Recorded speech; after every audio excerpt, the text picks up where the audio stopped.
உள்நாட்டு நீர்வழி போக்குவரத்து ஆணையம் தொடங்கப்பட்டது 1986. உள்நாட்டு நீர் அதான் ஆறு, நீர் ஆறு 1986. ஆறு நீர் ஆறு ரைட்டா. இது வந்து மொத்தம் 3 இருக்கும். தேசிய நீர்வழி போக்குவரத்து எண் 1, எண் 2, எண் 3. ஆனால் என்னதான் 3 இருந்தாலும் கேரளாவில் தான் ஃபர்ஸ்ட் தொடங்கினாங்கன்னு சொல்றாங்க. இந்தியாவில் முதல் தேசிய நீர்வழி போக்குவரத்து கேரளா தான். இந்த கோட்டயம், கொல்லம், கோட்டபுரம். அப்போ 205 கிலோமீட்டர் வரைக்கும் தொலைவில் இருக்கும். இது தேசிய நீர்வழி போக்குவரத்து 3. அப்போ ஒன்று என்னன்னா கங்கையை பேஸ் பண்ணி, 2 பிரம்மபுத்திரா பேஸ் பண்ணி. அப்போ ஒன்று பார்த்துருமா, ஒன்று வந்து கங்கை பேஸ் பண்ணி, கங்கை, பாகிரதி, கியூக்லி ரைட்டா.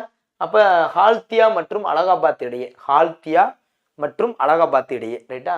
கங்கையில் போனால் காலம் நினைக்கணும் தானே சொல்கிறோம். அதான் ஹால்தியா அலகாபாத் 1620 கிலோமீட்டர், 1620 கிலோமீட்டர். இது நீர்வழி 1. நீர்வழி 2 பிரம்மபுத்திரா துபுரி மற்றும் காடியாவிற்கு. வடநாட்டிலே கூட பிறந்திருக்கலாம் போல.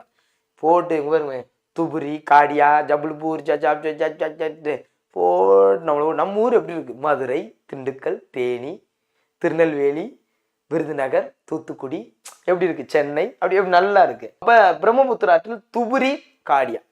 துபுரி பிரம்மபுத்திரா போடி அங்கே துப்பக்கூடாது. கங்கைனா காலம் நினைக்கணும், நீ பிரம்மபுத்திரா போய் துப்பக்கூடாது ரைட்டா.